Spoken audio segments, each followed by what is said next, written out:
Morning. Good morning. Morning, Carmen. Morning. Good morning. Bueno, ya casi es la hora. Bueno, ya son las 10:04. I guess we get one more minute. ¿Qué Yes. piensan ustedes? How are you, everybody? Is this training in English or Spanish or Spanglish? English. English, Thank- perfect. Perfect. Yeah. So give it a I couple. guess we should get started, yeah. Yeah. Dale, Carmen. No, we should. I think we should wait one more minute, something like that. Give a little bit more time, and yeah, start. It's all yours, Claudia.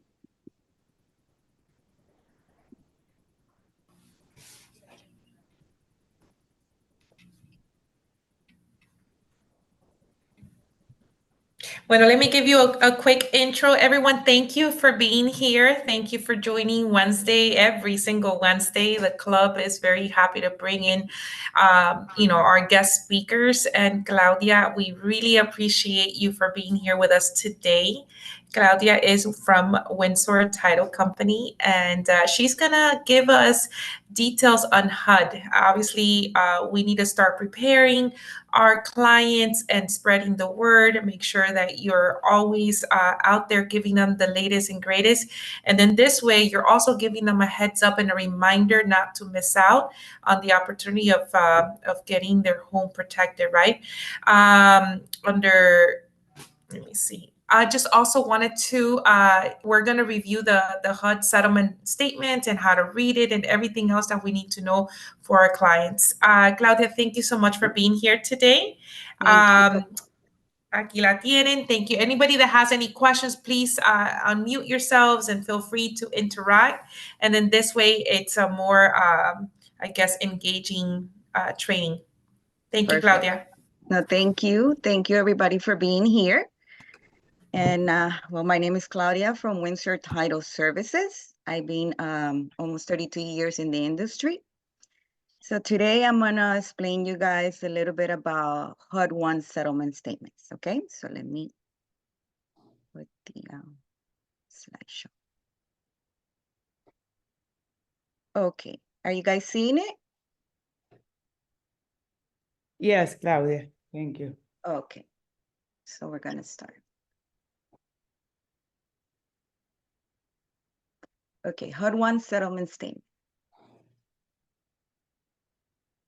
What is a HUD-1 settlement statement? The HUD-1 settlement statement is a document that lists all the charges and credits to the buyer and to the seller in a real estate transaction, and all of the charges in a mortgage refinance.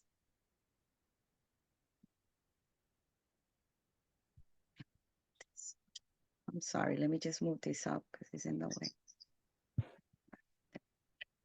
Okay. The page 1 of the HUD-1 is the loan review. The first page of the settlement statement has the transaction overview, including the amount of cash you need to bring to closing. The sections below are highlighted so you can see and have an idea what a HUD looks like. And let me take you to the HUD-1. If you guys cannot see clearly the first page, I have put a QR code so you can, take a picture of it and then you can see it more clearly in your phone. On the first section, we have the loan information. We have the loan number. If it's an FHA case, we put the FHA case number in here, then the name of the borrower, the address, the name of the lender, the property, the settlement agent, the place of the settlement, and the settlement date. Okay, so I'm gonna start by sections. Usually when I read the HUD to the clients, I start from the second page to the front because it's the easiest way. But today we're gonna go each section of the first page. The first section is section J. Okay, this section right here is usually if the buyer has to give any credit to the seller, it will go in this section. For example, maintenance, if the seller paid the maintenance for the full year or for the month, then we could do the prorations on this section. The same as the not ad valorem assessments, which is usually the waste that is included in the taxes. It goes from January 1st to September 30th of the current year. That's the period that goes. So let's say we close today, we have to give the seller a credit because he already paid the waste on the 2023 taxes. So we have to give him a credit from today's date to September 30th of 2024. So in this section is actually to give credits to the seller, or if the buyer has a credit card that needs to be paid or any debt that needs to be paid that the lender is requesting for it to be paid, will go in this section. Okay, so let me show you in more detail. Okay. In section J is where all the section 100s are. Okay, it summarizes the borrower's cost, such as the contract cost of the house, any personal property being purchased, and the total settlement charges owned by the borrower from section L. Beginning at line 106, adjustments are made for items such as taxes, assessments, maintenance, which is what I told you guys before, that the seller has previously paid. You will benefit from these items after the settlement. You will usually repay the seller for that portion of the cost. So I'm going to show you, here's the section. Okay, now we're going into section J, which is where we put the contract price, the settlement charges, which will be usually on the second page, which, you know, those settlement charges, I'll show you guys later what it is. And then what I have told you guys about the maintenance. Okay, here is a closing on June 30th, and it was the Owners Association maintenance. Okay, so this page, what it gives you here is at the bottom, depending on your charges, which are the purchase price, your settlement charges, and any credits that are due to the seller or any amounts due to the seller that the seller already paid in advance, it will go in this section. Okay. Let me go to section 200. You can also see the first page that I have shown you guys at the beginning. That's why I put the curse code so you guys can continue seeing it section by section. Then we have section 200. It's the list, the amount paid by the borrowers on behalf of the borrower. This will include the deposit, which is the earnest money deposit, put down the agreement of sale, the loans you are getting, and any loan you may be assuming, which in this case, we're not assuming any loans. In this today's market, the assumable is not in the books anymore. Beginning at line 210, which I'm going to show you the picture now, you see the adjustments that are made for items that the seller owes, such as taxes, assessments, for which you or the borrower will pay for this, pay after settlement. The settlement will usually pay you or credit you at this portion. So it's here. This section is your actual credits, okay? Meaning the deposit that the client gives, any type of deposit that the client have given. For example, the first and second deposit, the total will go in this line. Then you have your loan amount. Then you have, if we're closing, let's say in June, the seller has to give the buyer a credit from January 1st to June 30th for the annual taxes of 2024. Even though the taxes for 2024, they're not available right now, what we usually do is we use the gross amount from last year, and that's how we give the credit of the taxes to the new buyer. Here we have also, let's say if there's a rent, because usually you guys have rents, okay? This is the section that the rent will go in there as well. For example, if there's a tenant in the property and the tenant already gave the security deposit and paid for the June rent, let's say, okay? This is the section where on line 210, let's say line 213 is where you put the security deposit, okay? So for example, if there's a security deposit of $2,500, it will show on this session as a credit to the buyer, and then it will show to the seller as a debit. Okay, so the security deposit is accounted for at the time of closing.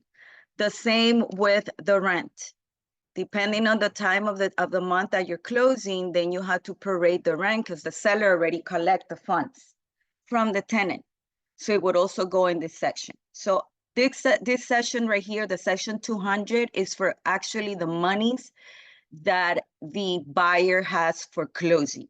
Deposits, loan amounts, any credits from the seller for taxes, for security deposits, if any, for rents, if any, it will go into this session.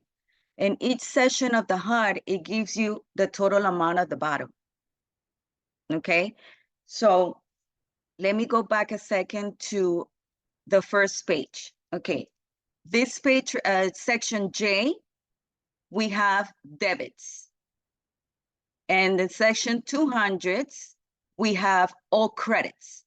And if you see here on section J, 120, on that, the line 120 on that total, that's the total that you will receive, that you will have for all the charges. And then on the line 300s, which is the section of your credits, you will have the total on this section as well. Okay, and then if you see right next to it, section K, we have the credits to the seller, and the section 500s, we have the debits to the seller.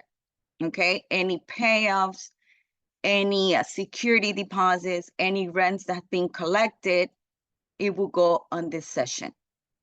Okay, so let me go back.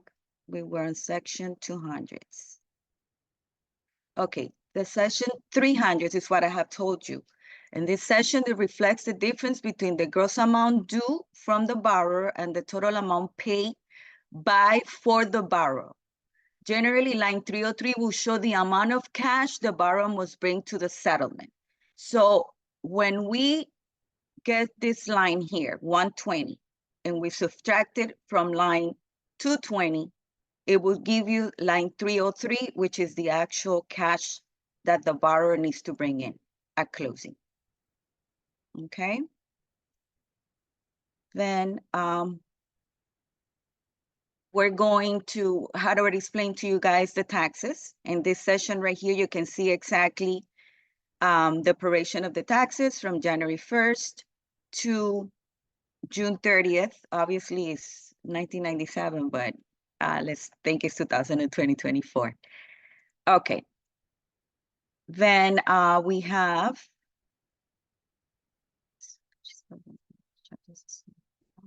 okay, page 2 of the HUD-1.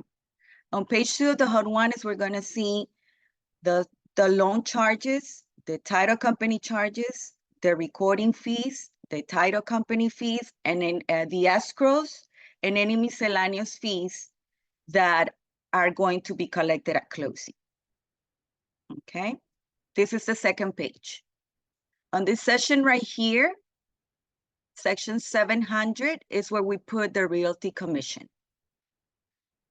It's based on the purchase price. Then we, in these two sessions, we'll put the realty commission for the buyer, the realty commission for the seller. If there's any processing fee, it will go on line 704.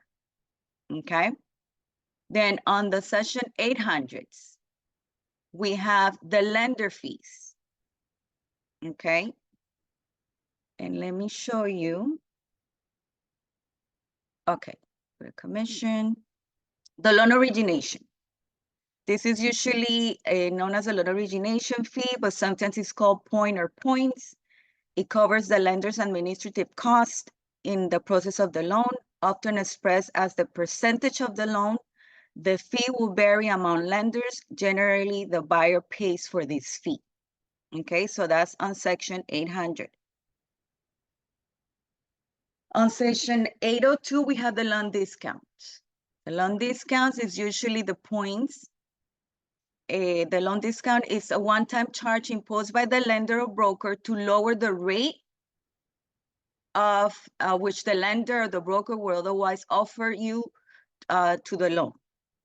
In this case, if let's say if the client is going to buy some points so he can reduce his interest rate, this is the session that the lender will actually put that fee. Is usually show as a percentage, or it could be a flat fee amount as well.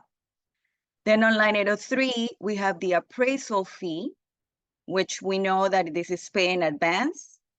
The majority of the time, it's gonna be reflected as a POC item on the HUD, okay, on the second page. It will show us a POC item if it's paid. If not, it will show in this session right here.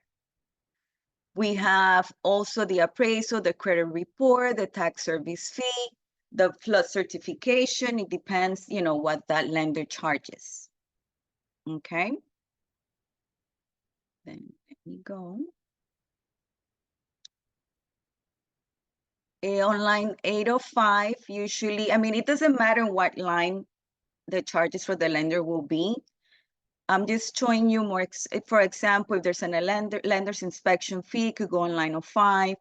There's also, if the loan requires an application fee or a mortgage broker fee, which is also listed on page 2 of the HUD. Here's what it looks like. Loan origination, loan discount, appraisal fee, credit report, lender's inspection, if any, and mortgage insurance premium, if any. Session 900. These are the items required by the lender to be paid in advance. You may be required to repay certain items at the time of the settlement, such as an accurate interest, mortgage insurance premium, and hazard insurance premium. Then I'm going to show you in this session right here, 901, is the interest that the lender is going to charge per day, okay, based on the loan amount. Usually, the way that is collected is from the date of closing to the first of the following month. Then on this session, we usually put also we collect the hazard insurance premium for a full year. We also collect the flood insurance for a full year. You know, in this case is when you purchase a property, the lender requires a full year of insurances and a flood insurance and hazard insurance. And then what we do is we collect it here, and we are the ones in charge of paying these two items, including the interest from the lender, which will also be on this section, line 01. Now, we're going to the section of the escrow account, okay? This line identifies the payment of taxes and or insurances and other items that must be made at the settlement to set up an escrow account. The lender is not allowed to collect more than a certain amount. The individual item deposits may overstate the amount that can be collected. The aggregate adjustment makes the correction of this amount. So usually, it depends on what type of the month you're closing, is the amount of escrows that the lender is going to collect. For example, if we close in January, at this time of the year, what the lender will do is collect 2 months of hazard, 2 months of property taxes, and let's say 2 months of flood insurance. By law, the lender cannot have more than is required in that escrow account. So what they do is they give the client at closing a credit, which is called the aggregate credit. That aggregate credit is usually deducting 2 months of what they're collecting at closing, okay? The way that you can verify if you're gonna have enough funds to pay your taxes and your insurances next year is by counting the day that you start making your payment to the expiration of the insurance, Okay, so we're closing in January.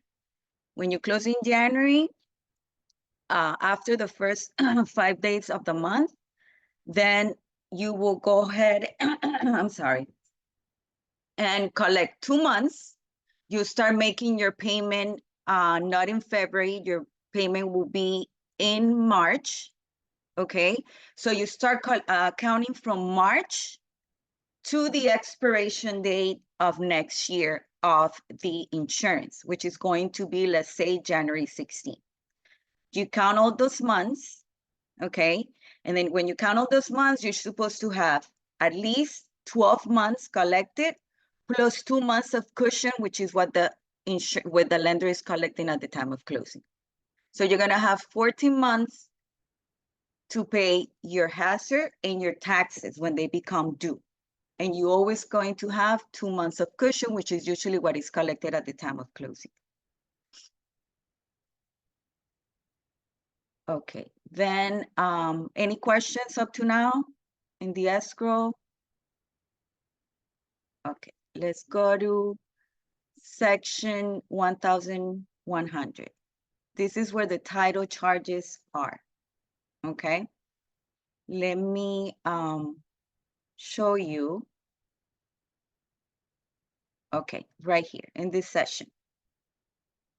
We'll put the closing and settlement fee. This closing and settlement fee includes everything, us working the file, preparing the documents, and doing the ordering everything that needs to be ordered at the time of closing. So it will go here for one fee. Then in Miami-Dade County, usually the seller pays for the title search, which is usually like $200. Okay, we don't charge examination. Examination is already included on the settlement and closing fee. There is a document preparation for the seller if, the title agent will preparing the seller's documents for the seller, but if the seller has their attorney, then the document preparation fee for the attorney will go here, or the attorney's fee will go in this session as well. 1108 is the title insurance, which is based on the purchase price. And then we have the lender's coverage, which is based on the loan amount, okay? On sessions 11 and 11 and 1112 and 1113, we usually put the endorsements that go attached to the lender's coverage. Or if there's a wire fee or an e-recording fee that needs to be collected from the buyer or the seller, we'll go on this session. This session will be for the buyer. This session will be for the seller, okay? So let me just go back here. 1100 is the title charges and may cover a variety of services performed by the title company and others. Your particular settlement may not include all of the items below or may include others not listed. The settlement or closing fee, this fee is paid to the settlement agent or escrow holder. The responsibility for payment of this fee should be negotiated between the seller and the buyer. I mean, it all depends, but here in Miami-Dade County, the buyer pays for the closing fee. The abstract or title search, this fee is usually paid by the seller. We have 1105, which I have told you guys is the document preparation fee. There's some lenders, but these are private lenders, private investors, okay, or hard money lenders. They sometimes have a document preparation fee that usually the buyer will pay for that, okay? There's a notary fee. Usually the notary fee is only for mobile closings, and it will be paid either by the buyer or the seller, depending where we will have to go. The attorney's fees, this is only collected to the seller to prepare all the seller's documents, notarize their documents, and do the actual closing for the seller as well. And line 1108 is what I told you that we have put the title insurance, which is the total cost of the owner's or lender's title insurance policy. The same with the lender's policy. And we had already put the owner's policy on here. I'll show you this thing. Now we're going to the 1200s, which is the government recording and transfer charges. Okay. In this session, what we do is we record the, we have a charge to record the pages of the deed and the mortgage. It's $10 for the first page and $8.50 for any additional page. Okay. The way that we actually also charge the documentary stamps for the warranty deed. The way that you can go ahead and confirm this amount when you are showing to your client the HUD is the purchase price times 0.006. That should give you the documentary stamps on the deed. We are the only county that charges $6 per every cent. Any other county charges $7 per cent. The mortgage, we do the same thing. It's mortgage amount times 0.0035, which is $3.50 per every thousand. And the intangible tax is $2 per every thousand. And the intangible tax is based also on the mortgage amount. Okay, this session will put those charges or any affidavits that need to be recorded at the time of closing. It could be a non-homestead affidavit. It could, if it's a corporation, it could be a corporate resolution. Anything that needs to be recorded will be charged on the 1200s line. I'm sorry, Claudia. Yes. Hi, this is Hi. Seven. Just a little quick question about the $7 per cent. Is that in Miami-Dade County or all the counties? No, Miami-Dade County is only $6. Oh, it's $6 $6 per cent here. Okay, per every thousand. And any other county is $7. 7. So that's the I'm sorry. 0.07 Yes. we were talking about. Okay, 0.007. Yeah, you get your purchase 1007. price. Yeah, you Uh-huh. get your purchase price times 0.006. Point. And then any other county is purchase price times 0.007. Got it. Thank Okay. you.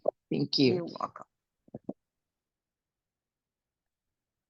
Okay, then the lines 1300s is the additional settlement charges. On this session, we usually put the survey that is usually paid by the buyer. Any inspections, if they need to be collected at closing, the municipal lien letters, which they're usually paid by the seller. So let me show you the session. Hold on a second. Let me just go back so I can show you. Okay. So on the line 1300s, and here's any miscellaneous fees. Okay. Lien letters, surveys, estoppel letters. If we have to collect for taxes, we also put it here. If there's any invoice that for monies that the realtor has put up front for the seller or for the buyer for any inspection, we will put it on this session as well. Okay. Let me go. I got another question, Claudia. I'm Sure, sorry. go ahead. No, go ahead, Yeah. please. What if the buyer, is it true that if the buyer goes to the association to get this topo letters by himself is valid? Is it something No. that he can do by himself? I mean, to be honest, that is the responsibility of the closing agent because we're liable for getting this information. We need to make sure that the seller is up to date, that there's no violations, that there's no any problems that can transfer to the new buyer. So it's the responsibility of the actual closing agent. We need to put all these fees because we're putting in, see, we're preparing this HUD. So by preparing this HUD, it's our responsibility to make sure that everything's on there. Now, if the buyer wants to get it, my policy in my company is no, we need to obtain everything, especially from our underwriter. it's our responsibility to make sure that we collect everything, payoffs. And nowadays, for example, with payoffs, we order it, but when we order it, we need to call the bank back and make sure that they did send us that payoff, and that's the correct amount, because there's a lot of wire fraud right now going on. So if we need to confirm the wiring instructions, and we need to make sure that this payoff is legit. The same with an estoppel letter. Okay, we don't know what they actually gave to the buyer. So if we get involved in any sue or any problem because of an estoppel letter and we did not order it, then we're liable for it because we're doing the closing. That's our responsibility, to make sure that we collect everything that is due on the transaction, so the buyer does not inherit this problems at closing. So my policy is, we, the title company, will get all this. And then what we do is, once we receive all the reports, we send it to everybody, to the attorneys, to the realtors. We let them know if there's any problems with any violations that need to be clear prior to closing. Or if there's, for example, in condominiums that you guys are very aware, there's a lot of notice of commencements. There's a lot of the 40-year recertification for buildings. And there's a lot of liens against the associations.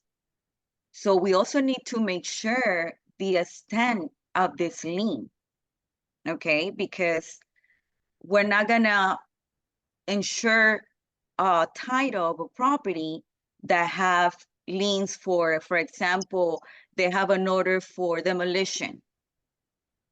Even though maybe it's not gonna happen, but we need to make sure that the title is clear of all these liens. So usually when we get the title search and our commitment, we will put on that title search everything that needs to be done and that is required in order for us to close.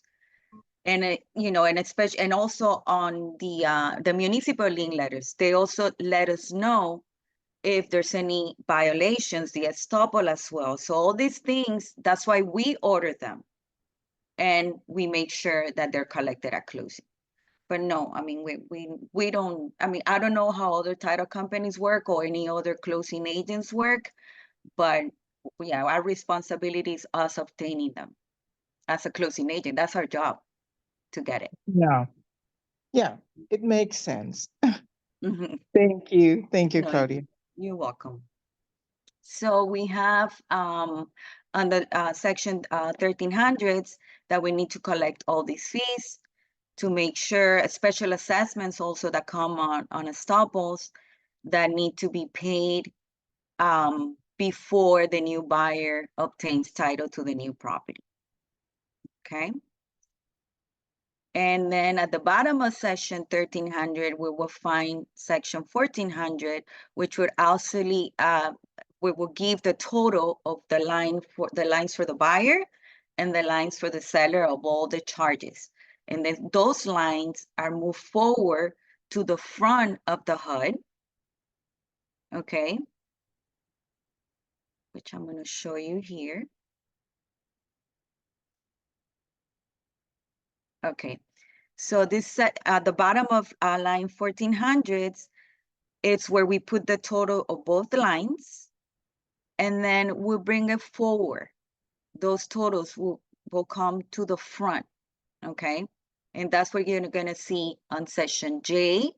Anything that was charged to the buyer, it will appear here, the purchase price, the settlement charges from line 1400, okay, which is the total of the second page, and any credits for maintenance or taxes that needs to be given to the seller. Then on section K, then we have the credits due to seller, which is the purchase price amount and any credits for taxes or insurances or maintenance, if that is the case.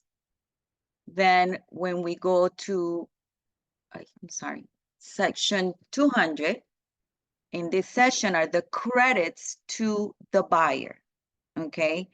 We have deposits, we have the loan amounts, if there's any credits for security deposits or rent, the credits for the taxes go in this session.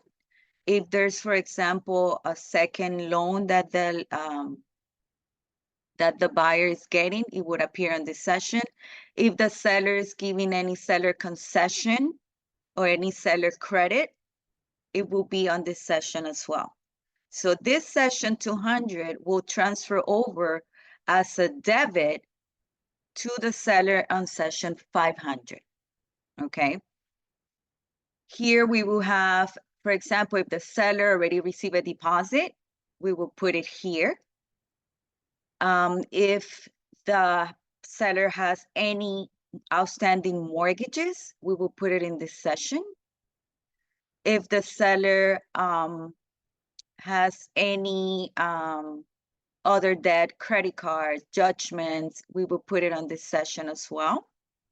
And then here we have the credit, which is a debit to the seller and a credit to the buyer for taxes, security deposits, rents that will go on this session, okay? Let me just go. This is the normal HUD-1. There is another HUD that is called the HUD-GFE, okay? Which I'm gonna show you guys the third page of that HUD-GFE, okay? Okay. The HUD-GFE is, it will show, okay, on here, we have this HUD-GFE is usually used when a client is getting a home equity line of credit or a reverse mortgage. And for you guys to understand, the HUD nowadays has been replaced for the closing disclosure, okay? But this HUD-GFE or the simple HUD can be used for, the simple HUD can be used for cash transactions, and the HUD-GFE can be used for hard money lenders. It can be used for reverse mortgages, and it can be used for home equity lines of credit, okay? So here, what this page shows is what the estimate that the lender have given the buyer prior to closing against the last amount or the final figures on the HUD-1, okay? So you can compare what it was estimated prior to closing against the final figure. This session right here will be for the lender, anything that the lender charge as an estimate and final amount. Then here we have everything that has to do with the title charges, lines 1300s will go on this session. And again, you will see it as an estimate here and the final amount on here. And then here we have the escrows, okay? What the lender have quoted at the beginning of the application for taxes, escrow taxes, and escrow reserves for insurances, the interest that they have quoted at that time, and how much more or less the homeowner's insurance premium of the flood insurance premium was gonna cost. So that will be in this session, okay? Against the final amount. And then they have this session, which is the loan terms. In here, you're gonna see the amount of the loan, the interest rate, and the terms, depending what terms they have. If it's a 30-year loan, if it's an adjustable.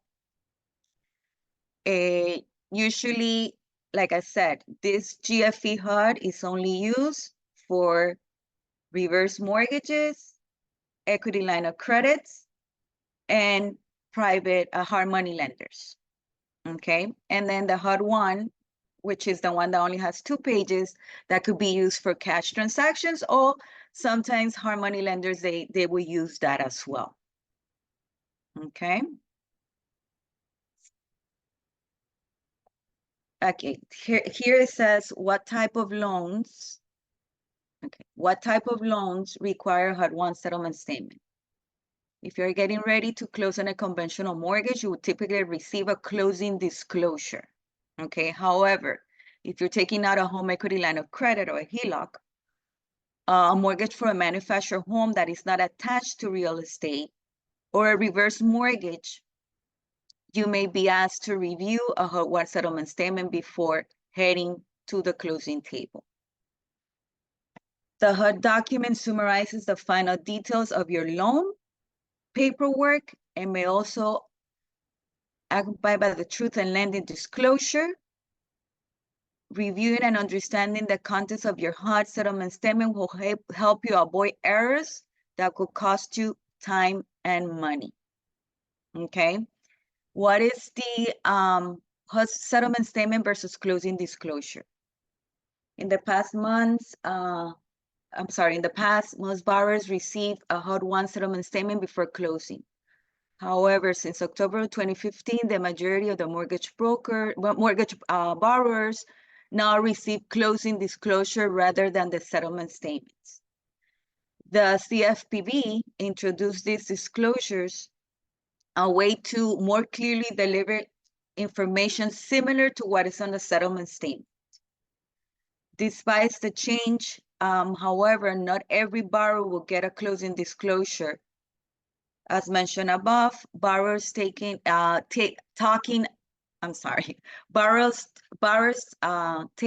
reserves, mortgage, HELOCs, or certain manufactured home loans will get a HUD-1 settlement statement instead.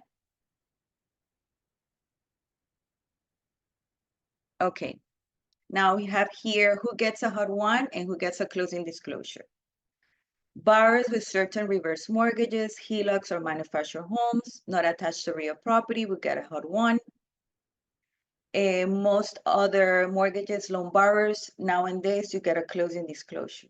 What it contains, a HUD-1 contains a summary of all loans charges and who owes what, including the property purchase prices and fees.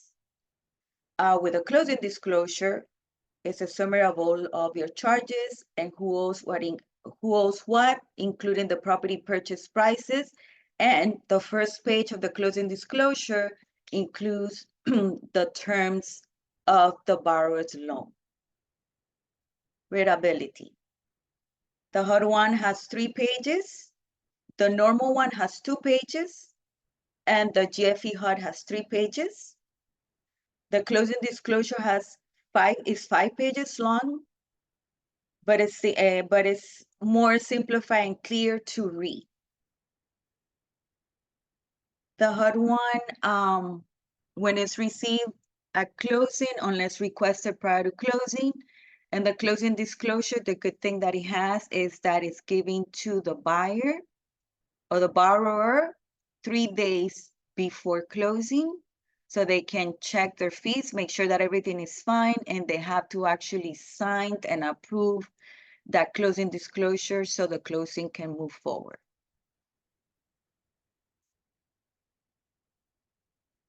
And there's also another form, which I don't have it here, that is being used along with the closing disclosure, which is the settlement statement or the ALTA settlement statement. That one is a little bit more confusing to use, but this is the actual form that is given to the realtors and to insurances or any other companies that require to see the fees that were charged at the time of closing. The closing disclosure is not actually given to any other third parties because it includes, no personal information, but it does include the terms of the loan that in reality, not a third party needs to know, only the borrower and the lender. And let's see. Any questions that you guys may have?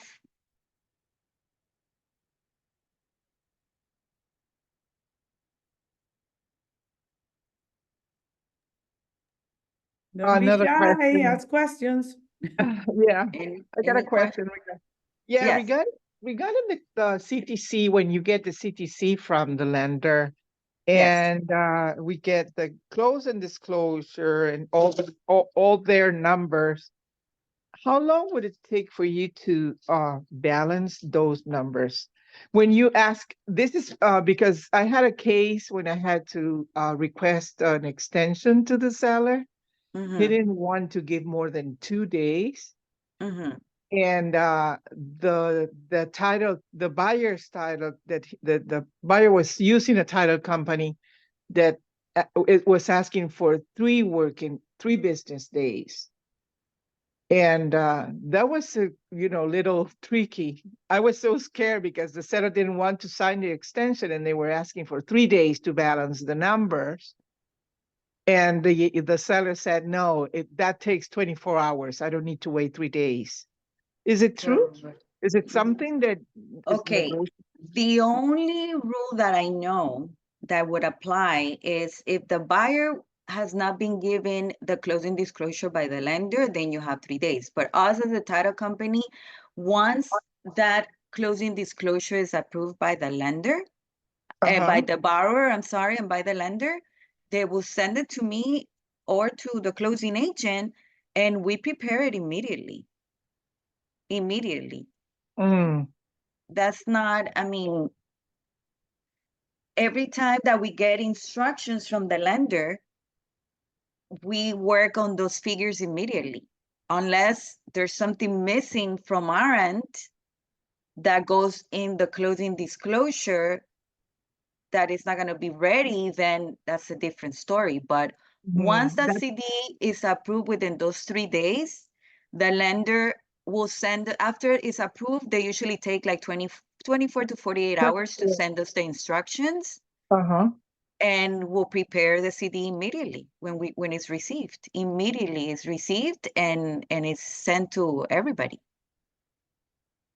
Yeah, in case there's a mistake from the lender that you don't, at the time of balancing the numbers, you find the mistake and then you go back to the lender, Yes. right? Yes. And they said they wanted to be covered 3 days, just in case there was a mistake between both sides, that they would have the chance to correct the mistake. But I mean, I don't know. It was. Mhm. I'm sorry for interrupting you. The only No, that's way okay. that I will see that it would take 3 days, for example, if let's say the borrower, this is a purchase and it has a first and a second, and then the borrower is getting too much money back. Because sometimes in purchases, the borrower can get money back. Not all the times, but it could. So let's say if the lender says, well, it cannot be more than $2,000 that he gets back. But in this case, he's getting back $5,000. So that means that the file will have to go back into underwriting with the lender.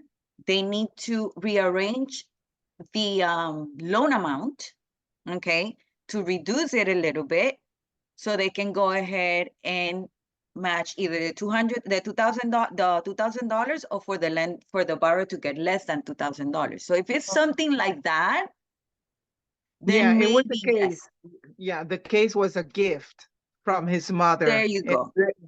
Yeah, yes. So you're right. So they were right. I was doubting on the company, on the title Yeah, company. no, yeah, No, I because those see. are things that will actually affect the client's ratios.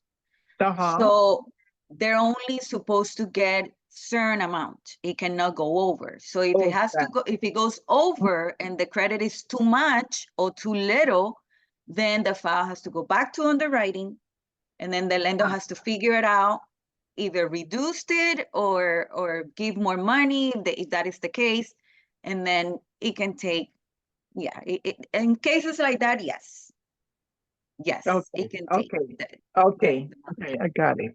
Thank you. No, you're welcome. Any other questions?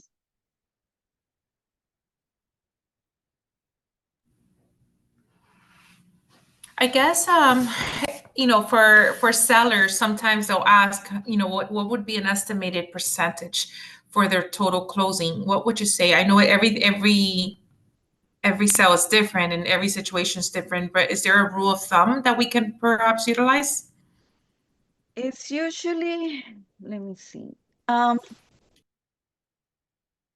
Yeah, it all depends on the purchase price, but maybe because you have to include your, your commissions, and usually when that happens, and I can provide you guys immediately a fee sheet for the seller. So, and I give you, everything, breaking down everything. So you could tell your seller, look, this is your purchase price, this is your commissions, this is how much you have to charge your client. And this is how much you're going to be charged at closing, and this is how much you're getting. Okay. Because there's a lot of factors that can change, depending on the purchase price. So if you guys ever need something like that, you can call me and I can provide you with that. I mean, it doesn't matter if I do a closing or I don't. We're here to help each other. So Thank you. I can prepare something, it's very easy for me to do it. It's not, doesn't take too much of my time. And you guys can have an estimate, and it's more accurate, a little bit more accurate than just giving a percentage. Thank you. You're welcome. Anybody else has any questions? We have 5 minutes left. 5 minutes left.